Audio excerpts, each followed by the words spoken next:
vestibular são hoje temas recorrentes na odontologia. E eu recebi um convite muito bacana da Academia Brasileira de Odontologia Estética para estar com vocês no dia 10 de junho e conversarmos a respeito dessas duas condições, DTM e bruxismo.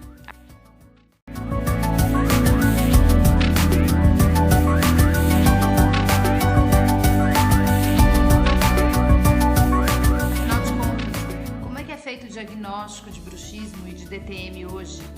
Qual a relação entre essas duas condições? Como que eu faço a abordagem do meu paciente que apresenta essas condições, ou uma ou outra, isoladamente no consultório?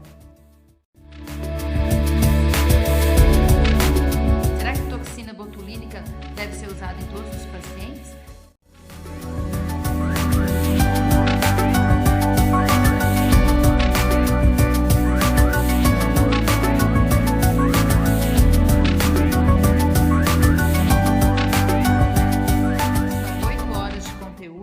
Eu espero todos lá no dia 10 de junho de 2016.